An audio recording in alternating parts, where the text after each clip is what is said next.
আমরা যে মেইলটা পড়ছিলাম সেই মেইলটা নিয়ে। আচ্ছা, আপনার নামটা প্লিজ একটু বলবেন আরেকবার প্লিজ। জুবাইর। জুবাইর, জুবাইর, আপনি আপনার ঘটনায় যাওয়ার আগে, আপনার ঘটনায় যাওয়াই হচ্ছে না, আপনার ঘটনায় যাওয়ার আগে আপনি বলছেন যে মেইল একটু আগে আমি যেটা বললাম সেরকম টাইপের একটা ঘটনা আপনার লাইফেও ঘটেছে। তো ঘটনাটা হচ্ছে যে ওখানে উনি বলছেন যে উনি কাউকে শোয়া অবস্থা দেখছেন। আমি পুরো ঘটনাটা বলি। ঘটনাটা হচ্ছে এরকম যে আমি আমার বাসা থেকে বের হয়ে এক জায়গায় যাচ্ছিলাম।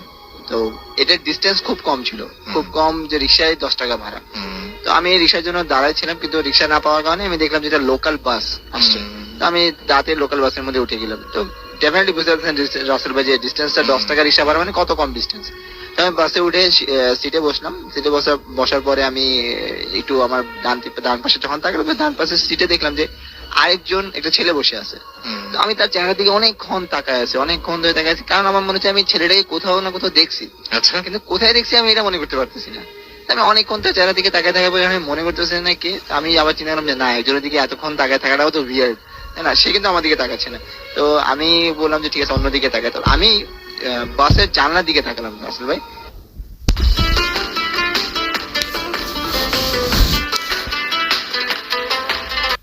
বাসের জানলার দিকে তাকালাম আসল ভাই, এবং বাসের জানলা দিয়ে যখন তাকালাম তখন দেখলাম যে ওই ছেলেটা আমার দিকে তাকিয়েছে। আমার চেহারা এবং ওই ছেলেটার চেহারা দুটোটাই গ্লাসের মধ্যে রিফ্লেক্ট করছে। আর আই ওয়াজ শকড যে ওটা আমিই ছিলাম। আচ্ছা, দুটোটাই আমার চেহারা। ওকে, আপনি নিজেই ছিলেন? হ্যাঁ, আমি নিজে ছিলাম, মানে দুটোটাই আমার চেহারা। এবং যখন আমি আবার ঘুরে তাকালাম তখন বাস ওই স্টপ পর্যন্ত পৌঁছে গেছে এবং সে নেমে গেছে আমার আগে। হ্যাঁ, আপনার এই কথাটা শুনে মনে হলো যে আসলে নিজেকে যদি নিজের সামনে দেখি, আয়নায় দেখে দেখে অভ্যস্ত হয়ে গেছি, কিন্তু নিজেকে রক্ত মাংসের একজন মানুষ হিসেবে যখন সামনে দেখবো আসলেও চিনতে পারবো কি? চেনা যায় না, মনে হয় চেনা যায় না, চেনা যায় না। আমি যখন রাসেল ভাই মানে স্টোরিটা পড়ছে আমার তখনই লোম খারাপ হয়ে গেছে, কারণ আমার সাথে জাস্ট এই ঘটনা ঘটছে যে আমি আমাকেই দেখছি। রাইট, আমি মানে জাস্ট সাউন্ডস উইয়ার্ড যে আমি আমাকে কিভাবে দেখতে পারি, আমি আমাকে দেখছি এবং আমি তার পিছনে দৌড় দিয়ে গিয়ে no one is there. Right. এবং আপনার যে ঘটনাটা, এই ঘটনাটাও বাস নিয়েই, এবং আমরা সেই ঘটনা এখন যাই ফাইনালি। এই ঘটনাটা খুব অদ্ভুত, আমার কাছে খুব মজার লেগেছে। আপনারা জাস্ট একটু ফিল করবেন যারা যাওয়া আসা করেন ঢাকা চট্টগ্রাম রেগুলার, এবং যারা এই মুহূর্তে যাওয়া আসার মধ্যেই আছেন। অনেকে হয়তো দেশের বাড়ি থেকে ফিরে আসছেন আজকে, অনেকে হয়তো কালকে অফিস আছে। একটু মন দিয়ে শুনবেন, ঘটনাটা খুব অদ্ভুত। তো আমি আমার চলে যাওয়ার আগে আমি জানিয়ে দিচ্ছি যে আমার ফ্যামিলি সম্পূর্ণটা ছিল আমি থাকি না, এবং আমি কাজের কারণে, আমার চাকরির কারণে আমি ঢাকায় খুব গুরুত্বপূর্ণ থাকি না, যে কারণে আমাকে ঢাকায় যাওয়া আসা খুব রেগুলার বেসিসেই করতে হয়। তো প্রায় আমার সপ্তাহে 1-2 বার তো ঢাকা আসা যাওয়া করাটা মাস্ট আমার জন্য। তো এই ঘটনাটা আমার সাথে ঘটে খুব রিসেন্টলি 2015 সালের 4 ডিসেম্বরের ঘটনা এটা।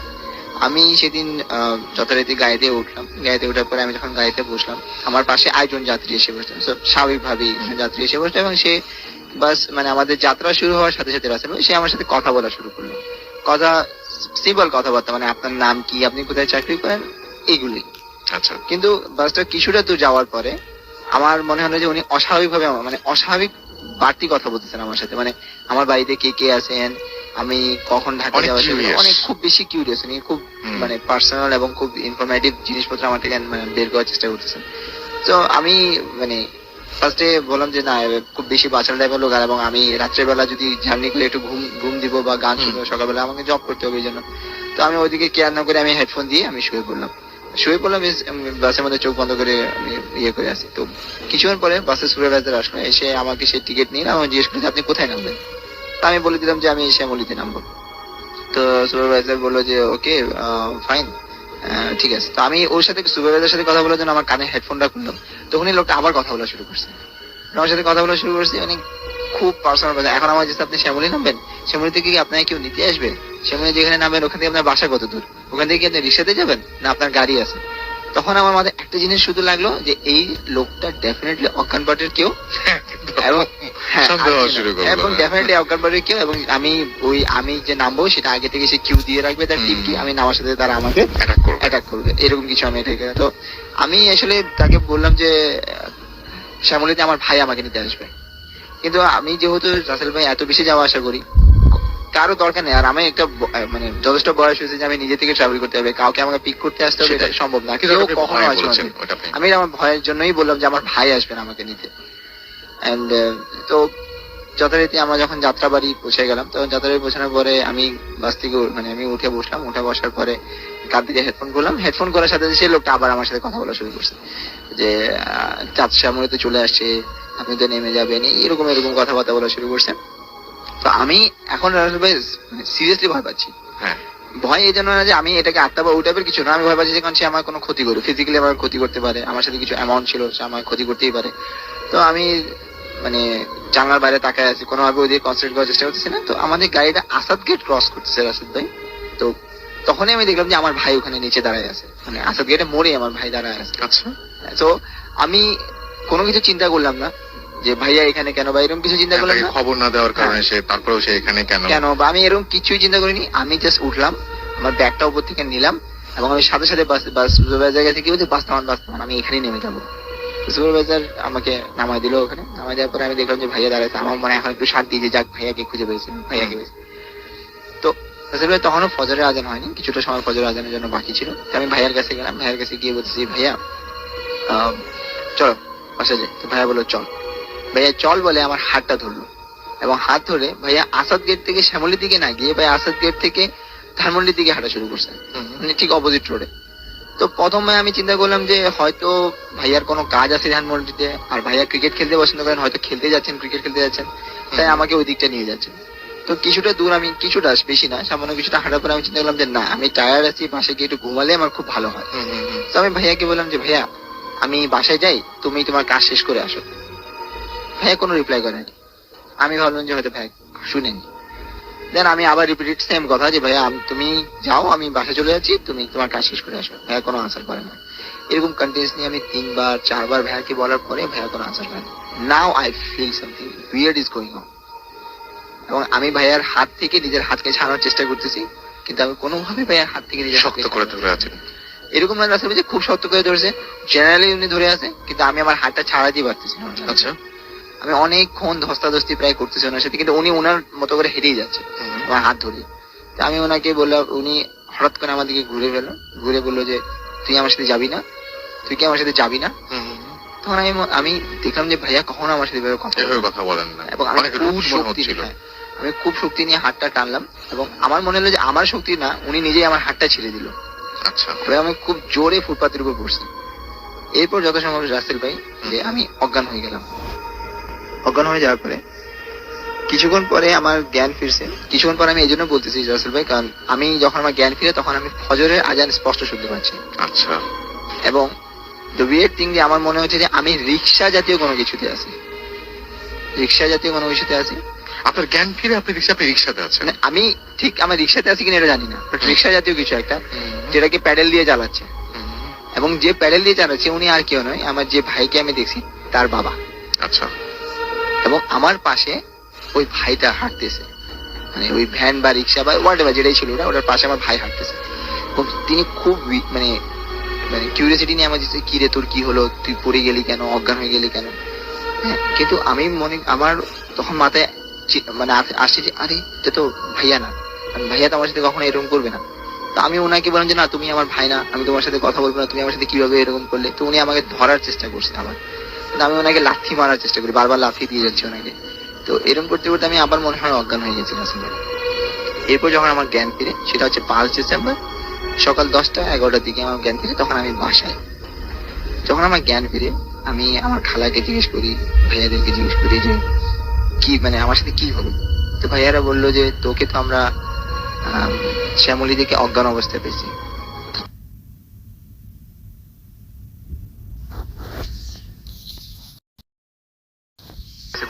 শ্যামলীতে। এবং যে ভাইয়াটার সামনে যে ভাইয়াটা নিয়ে ইভেন্টটা ঘুরতেছে ওনাকে আমি বললাম যে তুমি সকালে আমার সাথে এই কাজটা কেন করলে? তুমি তো আমাকে ধাক্কা দিয়ে ফেলালে, আবার তুমি তো আমাকে রিক্সাতে না কিসে করে নিয়ে আসতেছিলে। বলছে না তো, আর তুই এত বড় ছেলে, তোকে আনার জন্য আমরা কখনো গেছি, তুই কি প্রথমবার আসছিস নাকি তোর জন্য ঢাকা আসা প্রথমবার? তো উনি সরাসরি অস্বীকার করে দিল যে না। আর উনি যেটা বললো যে আমি তো বাসায় ঘুমাচ্ছিলাম। তো আমি ভাইয়াকে দিয়েছিলাম তো তোমরা আমাকে কিভাবে পেলে? তো বললে যে তুই অজ্ঞান অবস্থায় শ্যামলী হলের সামনে পড়েছিলি, যারা নামাজ পড়ে ফিরে আসতেছিল তারা তোকে দেখছে, তোর নাম্বার থেকে আমার নাম্বার থেকে আমার আম্মুকে ফোন করছে, আমার আম্মু আমার খালাকে ফোন করে বলছে যে আমি ওখানে অজ্ঞান অবস্থায় আছি, তো ভাইয়ারা আমাকে এসে নিয়ে গেছে এবং আমার ব্যাগ সাথে করে আমাকে এবং আমার ব্যাগ নিয়ে বাসা ফিরে গেছে। তো রাসেল ভাই আমি ব্যাপারটাকে কখনোই মানে ওভাবে মাথার মধ্যে ঢুকাইনি, কারণ হ্যালুসিনেশন একটা ঘটনা আমার সাথে আগেও হয়েছে, তো আমি ভাবছি এটাও সামাও হয়তো হ্যালুসিনেশন। তো সন্ধ্যা হতে হতে আমি একটু ভালো ফিল করা শুরু করলাম। তো আমি চিন্তা করলাম একটু অফিসে কাজ করা যাক। তো আমি অফিসে কাজ করার জন্য আমার ল্যাপটপ নিতে যাচ্ছি। তো আমি আমার কাপড়ের ব্যাগ পাচ্ছি কিন্তু ল্যাপটপের ব্যাগ পাচ্ছি না। তো আমি চিন্তা করলাম যে ভাইয়া হয়তো কোথাও রেখে দিয়েছে, আমি ভাইয়াকে ফোন করলাম। তো ভাই বলে যে না, তোকে যখন আমরা নিয়ে আসছি তোর কাপড়ের ব্যাগ ছিল কিন্তু তোর ল্যাপটপের ব্যাগটা ছিল না সেখানে। আচ্ছা, তো আমি বললাম যে হয়তো আমি অজ্ঞান হয়েছিলাম, তখন হয়তো আমার ল্যাপটপের ব্যাগ কেউ নিয়ে গেছে। কিন্তু আমি অনেকক্ষণ চিন্তা করে পরে দেখলাম যে না, বাসে আমি এতই ভয় ছিলাম যে আমি তাড়াহুড়া করে একটা মাত্র ব্যাগ নিয়ে আমি বাস থেকে নামছি। আচ্ছা, আমার ল্যাপটপের ব্যাগটা আমি বাসের মধ্যেই ছেড়ে আসছি। তো আমি এই চিন্তা করে বাস কাউন্টারে গেলাম। বাস কাউন্টারে যাওয়ার পরে কাউন্টারে গিয়ে যেখানে টিকিট করে রাসেল ভাই, সেখানে গিয়ে আমি বললাম যে ভাই এরকম এরকম ব্যাপার, আজকে সকালে আমি আপনাদের বাসে আসি, এত নম্বর কোচ, আমার একটা ল্যাপটপের ব্যাগ ওখানে রয়ে গেছে। তো ওরা বললো ভাই এখানে টিকিট কাটে, আপনি একটু কষ্ট করে অভিযোগ কাউন্টারে চলে যান। অভিযোগ কাউন্টার রাসেল ভাই ফাঁকা থাকে, কেউই থাকে না মোটামুটি। তো ওখানে আমি গিয়ে বললাম যে ভাই এরকম এরকম ব্যাপার। তো উনি আমাকে বলেছে ঠিক আছে, আপনি আপনার নাম্বার দিয়ে দেন, কিছু পেলে মাত্র আমরা আপনার সাথে যোগাযোগ করবো। তো আমি নাম্বার দিচ্ছি রাসেল, আমি একটা বা দুইটা ডিজিট বলেছি মাত্র, হঠাৎ করে কি আমার পিছিয়ে থেকে খুব জোরে ধাক্কা মারছে। ধাক্কা মেরে বলতেছে আপনি কি আজকেই চিটাং চলে যাবেন? এক তো রাজেল ভাইয়ের ল্যাপটপ পাচ্ছি না, তারপর সকালে এই মেজাজ ঘটনা, খুব মেজাজ খারাপ। খুব বেশি খারাপ। আর তারপর এরকম ধাক্কা দিয়ে কি আমার প্রশ্ন করে আরো বেশি খারাপ হয়ে গেছে। আমি যখন পিছের টার্ন করি রাসেল ভাই, ওই লোকটাই যে লোকটা বাসে আমার সাথে ছিল, আমি তো পুরো থতমত দেখে গেছি লোকটা দেখে। কিন্তু লোকটা আমার সাথে আর কোনো কথাই বলেনি, সে সোজা কাউন্টারের বাইরের দিকে হাঁটা দিয়েছে। আমিও লোকটার পিছিয়ে পিছিয়ে কাউন্টারের বাইরের দিকে গেলাম, কিন্তু কাউন্টারের বাইরে গিয়ে দেখি যে লোকটা আর নাই। আমি এদিক ওদিক তাকাই কিন্তু লোকটাকে আর দেখতে পাচ্ছি না। ওই তাকানোর সময় আমি খেয়াল করলাম যে আমার ল্যাপটপের ব্যাগটা একটা সুপারভাইজারের হাতে। এবং আমি সুপারভাইজারকে গিয়ে বললাম যে এটা তো আমার ল্যাপটপের ব্যাগ। তো ও বললো যে আপনি আমাকে প্রমাণ দিন যেটা আপনার। তো আমি প্রমাণ দিলাম যে এটা এটা এটার মধ্যে আছে। তো আমাকে ল্যাপটপের ব্যাগটা দিয়ে দিল। আমি নিয়ে আবার ফেরত আসলাম অভিযোগ কাউন্টারে। অভিযোগ কাউন্টারে এসে বললাম যে আমি আমার ব্যাগটা পেয়ে গেছি। তো আমার এই কথাটা বলার আগেই যে অভিযোগ কাউন্টারে যে লোকটা বসেছে, আমি বললাম ভাই কি হলো, আপনি নাম্বার দিতে দিতে হঠাৎ কোথায় চলে গেলেন? আমি বললাম যে ভাই ওই যে আপনি লোকটাকে দেখলেন না যে আমাকে পিছন থেকে ধাক্কা মারছে, আমি ওই লোকটার সাথেই তো বাইরে গেলাম। কোন লোকটার কথা আপনি বলতেছেন? যে ভাই একটা লোক, বেশ বলিষ্ঠ একটা লোক আমার পিছন থেকে ধাক্কা মারছে, আপনি বলতেছেন যে আপনি কাউকে দেখেছেন না, আপনি নাম্বার দিতে দিতে হঠাৎ করে ঘুরলেন, ঘুরে আপনি হাঁটা দিলেন, কেউ ছিল না। কেউ ছিল না আপনার সাথে। ওই জিনিসটা রিয়েলি মানে হয়তো আপনি চেক করতে চাননি যে বাসে আগের দিনেও কেউ আপনার সঙ্গে এসেছে কিনা, কেউ এসেছে কিনা, কারণ এটা সম্ভব ছিল না। এক্সিস্ট না করে। সে যদি এক্সিস্ট না করে। হ্যাঁ, এবং আপনি বলছেন যে আপনি মানে এটা এরকমও না যে কেউ আপনাকে জোর করে অজ্ঞান বা কিছু করে দিয়েছে, কারণ কোনো জিনিস আপনার হারায় নাই। হারায়নি, হ্যাঁ। হ্যাঁ, মানে শুধু মোবাইল মোবাইল এবং খুব এক্সপেন্সিভ কিছু মোবাইল বা মডেম এবং কিছু ক্যাশ আমার ব্যাগের মধ্যেই ছিল রাসেল ভাই। কিছুই আমার যায়নি, কিছুই চুরি হয়নি। মানে এই ঘটনাগুলো মাথা মুন্ডু না, মাথা কিন্তু মুন্ডু এই যে কেন এরকম হলো, আপনার নামার কথা ছিল শ্যামলীতে, আপনি গিয়ে নামলেন আসাদ আসাদ গেটে, গেটে। সেখানে আপনি হঠাৎ করে অত রাত্রে বেলা আপনার ভাইকে ভাইকে দেখতে দেখলাম। পেলেন, এবং তারপরে আপনি আবার যখন অজ্ঞান হয়ে আবিষ্কার করলেন নিজেকে রিক্সার মতো কোনো একটা কিছুতে, তারপরে আবারও অজ্ঞান হয়ে গেলেন সেকেন্ড টাইম, এটা কিন্তু কেউ সাধারণত হয় না। এবং তখন আপনি আবিষ্কার করলেন বাসায়, মানে কত এলোমেলো ঘটনাগুলো। তারপরে আপনি দেখলেন যে আপনার ল্যাপটপ নাই, আপনি চলে গেলেন কাউন্টারে, সেখানে গিয়ে আপনি দেখলেন যে ল্যাপটপটা পেলেন, ফেরত পেলেন ল্যাপটপ, তার মানে কেউ নেয়নি, আপনিই ফেলে এসেছিলেন, এরকম কিছু একটা। কিন্তু সেই রহস্যময় লোকটার ব্যাপারে খুব অদ্ভুত ব্যাপার যে বোঝা গেল না, এবং আগের দিনও সে ছিল কিনা সেটাও জানা গেল না। জানতে পারলে খুব ভালো হতো। আমার পুরো ঘটনার মধ্যে শুধু একটাই জায়গায় রহস্যময় লোকটা হচ্ছে আমার সবচেয়ে বেশি অদ্ভুত যে জিনিসটা লাগে রাসেল ভাই, যে আমি আসাদ গেটে নামছি, এটা আমার খুব ভালো করে মনে আছে। এই আসাদ গেট থেকে শ্যামলীর দূরত্বটা কিভাবে আমি ক্রস করলাম, আমার কারণ ভাইয়ারা আমাকে নিয়ে গেছে শ্যামলী থেকে। আমার মনে আছে আমি অজ্ঞান হয়েছি আসাদ গেটে, সেখান থেকে আমি এত কিভাবে গেল, কে নিয়ে গেল, আর সে কেউ যদি আমাকে নিয়েও যায় রাসেল ভাই, সে যদি ভালো মানুষ হয় সে আমাকে রাস্তার মধ্যে কেন ফেলাই দেবে? ডেফিনেটলি আমাকে বাসায় পৌঁছে দেওয়ার চেষ্টা করবে। আর সে যদি খারাপ মানুষ হয় তাহলে আমার জিনিসপত্র নিয়ে সে চলে যাবে, কেন সে আমাকে আবার এক জায়গা থেকে জায়গায় ক্যারি করে নিয়ে যাবে? কোনো সেন্স নেই। এটা খুব একটা ভালো পয়েন্ট। আর রাসেল ভাই আপনারা ডেফিনেটলি বুঝতে পারছেন যে আসাদ গেট থেকে শ্যামলী পর্যন্ত মাঝখানটা হচ্ছে আপনার গণভবন। এক্স্যাক্টলি। অনেক পুলিশের পাহারা থাকে, প্রচুর পুলিশের পাহারা। ওখানে একজন অজ্ঞান মানুষকে পার করা সম্ভব না। যে একজন রিক্সা করে নিয়ে গেলে ডেফিনেটলি থামানো হবে, জিজ্ঞেস করা হচ্ছে না। এক্স্যাক্টলি। এবং সেরকম কোনো কিছু হয়নি। এবং যিনি যাবেন, যিনি ওই তো মানে এখানেই সব কথা শেষ হয়ে যায় যে ভালো মানুষ হলে আপনাকে বাসা পর্যন্ত পৌঁছে দিবেন, আর খারাপ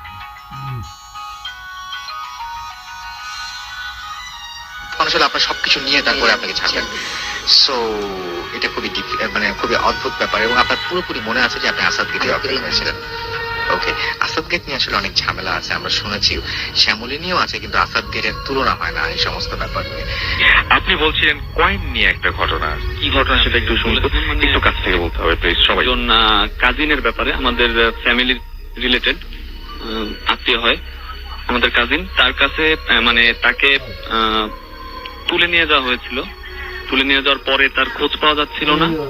তো বাসার সবাই অনেক খোঁজাখুঁজি করছে, গ্রামের লোকজন বা সবাই ওইখানে খুব মানে জিনিসটা অনেক শোরগোল হয়ে গেছিল।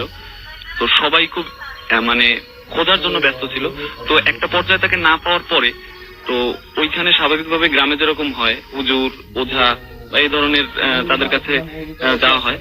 তো সেই সব করে তারা ওই গ্রাম বা আশেপাশের অঞ্চলের কোনো হুজুর বা ওঝা বাদ দেয় নাই। তো এট এ টাইম যে একজনের কাছে পাওয়া গেছে যে ওই হুজুর তাকে ইনফো দিছিল যে আপনার ছেলেকে পরীরা উঠায় নিয়ে গেছে ঘরের থেকে। কারণ ও যখন মাদ্রাসায় পড়তো, মানে আমার ওই কাজিন মাদ্রাসায় পড়তো, ওনাকে ওইখানে দেখে পছন্দ করছে এবং তাদের বাড়ির পাশের পুকুরে উনি খেলাধুলা মানে যেদিন করতেছিল ওই দিন দেখে ওরা টার্গেট করে উঠায় নিয়ে চলে গেছে।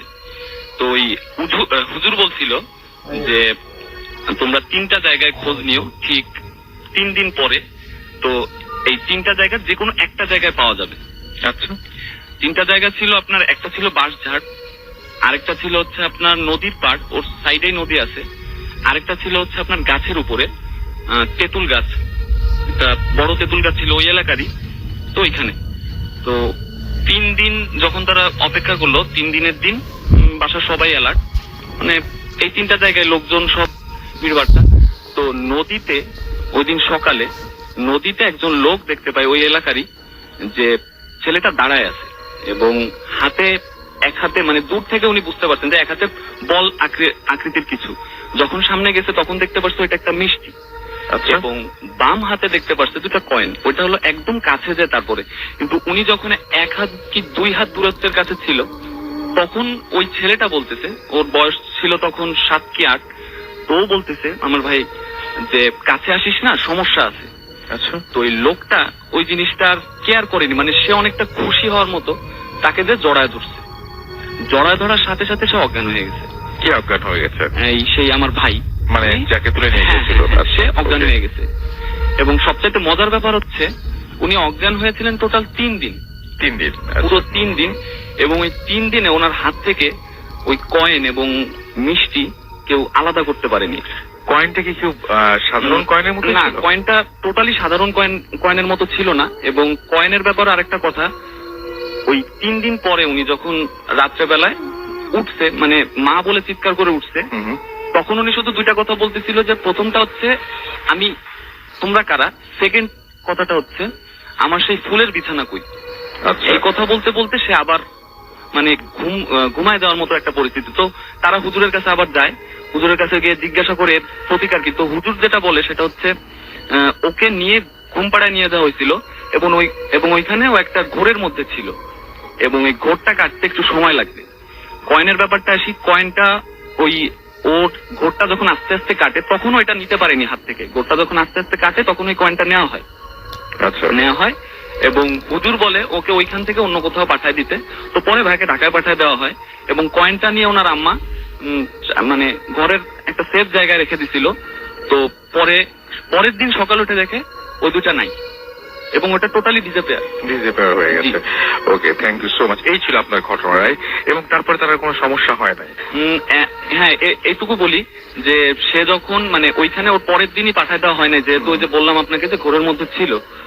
তো সে অনুভব করতো, যেমন ধরেন রাত্রে তাকে কখনো একা রাখা হতো না, কিন্তু ওই ঘটনার পরের থেকে মা পাশে ঘুমাইতো রাত্রে।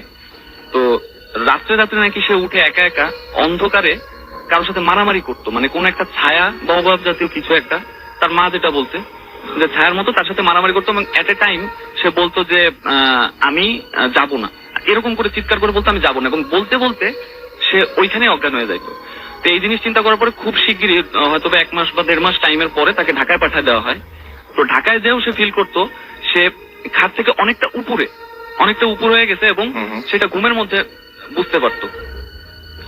এই জিনিসটা এখন আস্তে আস্তে অনেকটা কমে গেছে, কিন্তু এখনো সে ফিল করে যে তাকে কেউ উঠায় নিচ্ছে ঘুমের মধ্যে, অথবা স্বপ্ন দেখে যে তুই চল, বারবারই শুধু একটা কথা বলে যে তুই চল। এটাই আমি এক্সপেক্ট করছিলাম আপনার কাছে। হ্যাঁ, এই অংশটুকু শুনেছিলাম না। And thank you very much. আমার কাছে অনেক এসএমএস আমাদের পরবর্তী অতিথির কাছে, এবং আমাদের পরবর্তী অতিথি ডক্টর ফারুক, আমরা তার কাছে যাব এবং একটা লাশের ঘটনা শুনে আসবো আমরা, রাইট? এটা একটা অ্যাম্বুলেন্সের ঘটনা। ওকে, শুনে আসি। ধন্যবাদ তাসিল ভাই। আমার ঘটনা হচ্ছে আমাদের এই খুলনা মেডিকেল কলেজে। আমার খুলনা মেডিকেল কলেজ আসার পরে হসপিটালে এক অ্যাম্বুলেন্স চালায় এক মামা, তো তার সঙ্গে আমার সম্পর্ক। তো ঘটনাক্রমে সে ঘটনা আমার সঙ্গে শেয়ার করে। তো ঘটনা ছিল এরকম যে একটা পোস্টমর্টম করা লাশ এই সম্পর্কে। তো একটা লাশ মেবি সেটা ছিল আপনার সুইসাইড। সুইসাইড করা একটা লাশ, তো সেটা আমাদের খুলনা মেডিকেল কলেজেই পোস্টমর্টম করা হয়েছে। তো করার পর সেটা মেবি রিলিজ দেওয়া হয় রাত সন্ধ্যার দিকে। তো সন্ধ্যার দিকে রিলিজ দেওয়া হয়। তো ঘটনাক্রমে যেহেতু লাস্টটা ছিল সুইসাইড কেস, তো সেই জন্য ওই বাসার ফ্যামিলি থেকে যে মেম্বারটা ছিল, তো তাকে ওই পরিবারের ঝামেলার কারণে, যে ওখানে একটা পুলিশি একটা ঝামেলা হয়েছিল, তো সেটার কারণে সে চলে যায়। তো আলটিমেটলি ওই ডেড বডিতে একা থেকে যায়। তো এখন হসপিটালে একটা নিয়ম ছিল এমন যে একটা ডেড বডি একটা নির্দিষ্ট টাইমের মধ্যে সেটা রিলিজ দিয়ে দিতে হবে, এবং রিলিজ দেওয়ার পরে সেটা হসপিটালে রাখা যাবে না, এরকম একটা ওডিং ছিল আর কি। তো যাই হোক, তো ঘটনাক্রমে হসপিটালের নির্দেশে বাসায় ফোন দেওয়া হয়। বাসায় ফোন দেওয়ার পরে তারা ওখান থেকে জানায় যে আমাদের বাসায় খুব প্রবলেম, তো আমরা ওই লাশটাকে নিয়ে আসার জন্য যেতে পারতেছি না। তো হসপিটাল কর্তৃপক্ষের কাছে তারা এটা বলে যে লাশটাকে যাতে হসপিটাল থেকেই অ্যাম্বুলেন্স ব্যবস্থা করে সেটা পৌঁছে দেওয়া হয় আর কি। তো হসপিটাল কর্তৃপক্ষ সেটা সেভাবেই কার্যক্রম করে এবং শেষ পর্যন্ত লাশটা পৌঁছে দেওয়ার জন্য সমস্ত ব্যবস্থা নেয়। আলটিমেটলি সেই লাশটা যে পৌঁছে দেয় সে দায়িত্ব ছিল সেই মামা, মানে যে অ্যাম্বুলেন্স চালাইতো। তো উনি এখন আমার কলেজের মেডিকেল কলেজের ভাইস প্রিন্সিপাল স্যারের গাড়ি চালান। তো এই ঘটনার পরে সাধারণত তিনি অ্যাম্বুলেন্স চালানো ছেড়ে দিয়েছেন আর কি, ভয়ের কারণে। হ্যাঁ, তো একটা ঘটনা আমি পরে আপনার সঙ্গে বলতেছি। তো ঘটনা এমন ঘটছিল যে সন্ধ্যার থেকে যেহেতু গাড়িটা ছাড়ছিল, এখান থেকে সবকিছু কমপ্লিট করার পরে গাড়িটা মেবি 8টার দিকে হসপিটাল থেকে রওনা দিয়েছে। এবং রওনা দেওয়ার পর ঘন্টা 2 ফ্লুয়েন্টলি গাড়িটা চলছিল, তো কোনো ঝামেলা ছিল না। তো হঠাৎ করে তিনি খেয়াল করতেছেন লাশটা যেহেতু ছিল আপনার কফিনের মধ্যে, তো পেছনে তিনি খেয়াল করতেছেন যে কফিনটা খুলে যাওয়ার একটা শব্দ। তো বোঝা যাচ্ছে যে একটা কফিনের যদি উপরে পাটাতোটা খুলে যায়, একটা যেরকম টাইপের শব্দ হওয়া উচিত ওই টাইপের একটা শব্দ হচ্ছে আর কি। তো উনি জিনিসটা নোটিস করার পরে নিজে একটু গাড়িটার স্পিডটা কমাই দিচ্ছেন এবং অবজার্ভ করার জন্য একটু ট্রাই করছেন আর কি। তো রাস্তা আবহাওয়াটা এমন ছিল যে হালকা বৃষ্টি ছিল, আর রাস্তায় গাড়িও তেমনটা ছিল না, মোটামুটি ফাঁকা। তো এই এনভায়রনমেন্টে তিনি নিজের যদিও একটু অ্যাবনর্মাল মনে করতেছেন, তো তারপরেও নিজের দায়িত্বে এবং সরকার যেহেতু তাকে এই কাজে পাঠাইছে, তো অবশ্যই তাকে রেসপন্সিবিলিটি বেশি মনে করছেন। তো এই কারণেই সে গাড়িটা অফ করছেন, স্টপ করার পরে তিনি জিনিসটা অবজার্ভ করছেন যে আসলে কি ঘটনা ঘটছে। তো উনি দেখেন যেভাবে পেরেক মেরে দেওয়ার কথা ছিল ওইভাবে মারা ছিল, তো আলটিমেটলি কিন্তু পেরেকটা সে জায়গায় ছিল না। তো উপরে যে কাঠের এটা দেওয়া ছিল কফিনের উপরে, তো ওটা খুলে পড়ে গেছে। তো উনি ওটা স্বাভাবিক হয়ে নিয়েছেন যে অ্যাবনর্মাল ভাবে নেন নাই, তো হতেই পারে, এটা স্বাভাবিক। তো উনি লাস্টটাকে ওই আগের মতো কফিনকে প্লেস করছেন এবং তার গাড়িতে দড়ি ছিল আর কি, রশি যেটাকে বলে, তো ওটা ছিল। তো ওটা দিয়ে খুব ভালোভাবে জিনিসটা মুড়িয়ে নিয়েছেন আর কি, সমস্ত কফিনটাই তেমন ভাবে মুড়িয়ে নেওয়া হয়েছে। সাধারণভাবেই ওটা সাধারণত মানে হয়ে যাওয়ার কথা না, খুলে যাওয়ার কথা না, তো আলটিমেটলি কিন্তু খুলে গেছে এক পর্যায়ে। তো উনি কনফিডেন্টলি সেটা করছেন, করার পরে গাড়িটা স্টার্ট করছেন। স্টার্ট করার এক পর্যায়ে তিনি এখন খেয়াল করতেছেন যে পিছনে একটা অদ্ভুত শব্দ, তো যেটা একটা গোঙানোর মতো শব্দ হয় আর কি, মানুষ যেটা করে আর কি। তো এই টাইপের একটা শব্দ তিনি শুনতে পাচ্ছেন। তো হঠাৎ করে তিনি যেহেতু ভয়টা তার বেড়ে যাচ্ছে, ক্রমেই বেড়ে যাচ্ছে, শব্দটাও বেড়ে যাচ্ছে, কারণ হচ্ছে তিনি এই ভয়টা পাওয়ার পরেই আস্তে আস্তে গাড়ির স্পিডটা কমে যাচ্ছে। তো এই ভয়ে তিনি এবার কি করলেন, এবার গাড়িটা আবার স্টপ করলেন। তো এবার দেখলেন যে আগে যে রশি পাচ্ছিলেন, তো রশিটা কিন্তু এবার খুলে গেছে, রশি খুলে যাওয়ার পরে কফিনটা ওই আগের মতোই উপরের পাটাতনটা খুলে আসছে। খুলে আসার পরে এবার দেখেন ডেড বডিটা গাড়ির যে ফ্লোর আছে ঠিক ফ্লোরের মধ্যে পড়ে আছে। তো এবার কিন্তু মোটামুটি অনেকটা ভয় পেয়েছেন। তো ভয় পাওয়ার পর এখন কি করবেন বুঝতেছেন না, যে রাস্তার মধ্যে কিন্তু দুইজন রাস্তা, কেউ নাই, দু একটা গাড়ি চলতেছে হাইওয়েতে যেগুলো চলে। তো এই পর্যায়ে তিনি এখন কি করবেন ডিসিশন নিতে পারতেছেন না, কারণ একটু ভয় লাগতেছে কিন্তু দায়িত্ব তার বড়। তো এই পর্যায়ে শেষ পর্যন্ত তিনি কি করলেন, গাড়িটা আপনার আবার আগের মতো চালালেন। চালার পর এক পর্যায়ে ঘন্টা দুয়েক প্রায় বাড়ির কাছাকাছি পৌঁছে গেছেন, আর 20 মিনিট লাগবে মেবি।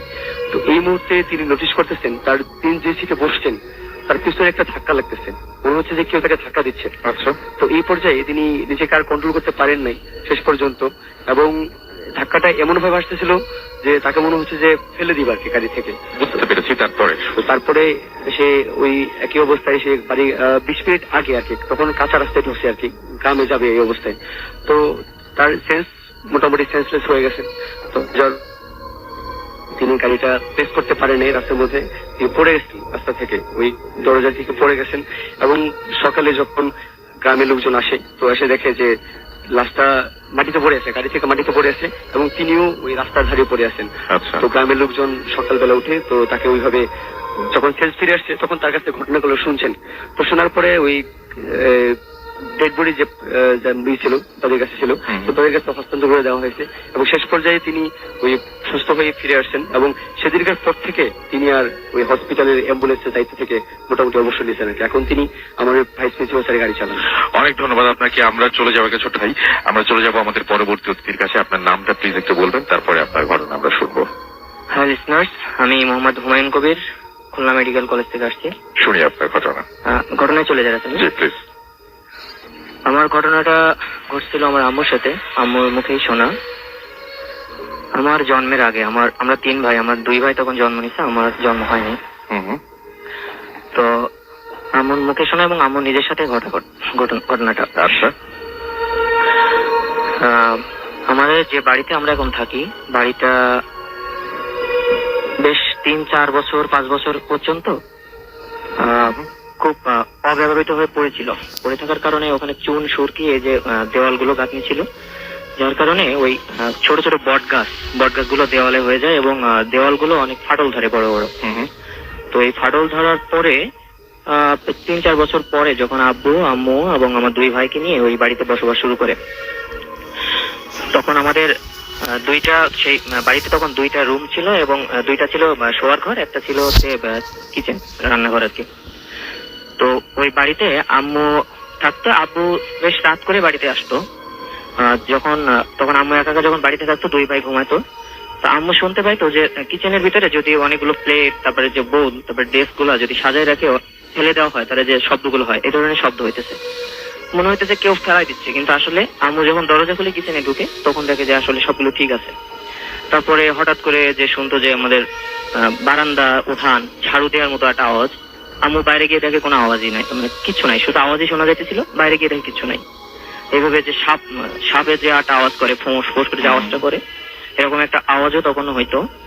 তো আম্মু এইগুলো দেখতো, ভয় পাইতো, আবার নিজেকে সান্ত্বনা দিত যে না আসলে কি মনে হয় কিছু না। আচ্ছা, এভাবে হইতে হইতে এক সময় হয়ে কি আমার আম্মু অনেক অসুস্থ হয়ে পড়ে।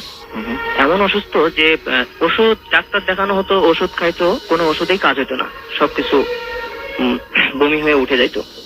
তো এরকম হইতে হইতে আমাদের পাশের বাড়ির একজন মহিলা আব্বুকে বললো যে একটা মৌলবী আছে 2 গ্রাম পরে, জালাল মৌলবী বলে একটা মৌলবী, ওই মৌলবীকে একটু দেখাইতে পারো তোমরা, মৌলবী অনেক ভালো। আচ্ছা, তো আব্বু এই কথা শুনে একদিন মৌলবীর বাড়ির উদ্দেশ্যে রওনা দিল। সেদিন কোনো মেঘ ছিল না আকাশে, আকাশ ভালোই ছিল, দিন রৌদ্রোজ্জ্বল দিন ছিল। তো আব্বু যখন রওনা দেয় কিছু দূর যাওয়ার পরে হঠাৎ করে নাকি মেঘ হয়েছে এবং সেই মেঘে অনেক জোরে ঝড় হচ্ছে। সেই ঝড়ে আব্বু মানে সাইকেল চালাইতে পারতেছে না, আব্বু তখন সাইকেল থেকে নেমে সাইকেলটা ঠেলতে নিয়ে গেছে। তো যাওয়ার পরে অনেক কষ্টে যখন সেই মৌলবীর বাসায় পৌঁছানোর পরে দেখে যে সে মৌলবী বাড়িতেই নেই। আচ্ছা, তখন মৌলবী যখন বাড়িতে নাই, আব্বু একটা চিরকুট লিখে পাঠিয়ে দিয়ে রেখে আসছে মৌলবীর বাড়িতে। মৌলবী এটা দেখে আমাদের বাড়িতে আসছে। আসার পরে মৌলবী এসে দেখে যে হ্যাঁ, এটা জিনের একটা আসর আছে উপরে, আমার আম্মুর উপরে, যার কারণে কোনো ওষুধেই কাজ হইতেছে না, জিনটা তাড়াইতে হবে। তো মৌলবী দেখলো যে আমার আম্মুর উপরে যদি দোয়া কালাম করে জিন তাড়াতে হয় তাহলে আম্মু অনেক অসুস্থ, কাজ করতে পারবে না। তো তো সেহেতু দূর থেকে জিনটা যেন না আসতে পারে এটা বন্ধ করার ব্যবস্থা মৌলবী করে সেটা দিল। কিভাবে করলো? তো তখন মৌলবী আমাদের বাড়ির যে সীমানা আছে সীমানাতে সেটা বেঁধে দিল। অনেকগুলো তাবিজ বোতলের মধ্যে করে তাবিজ পুঁতে দিল।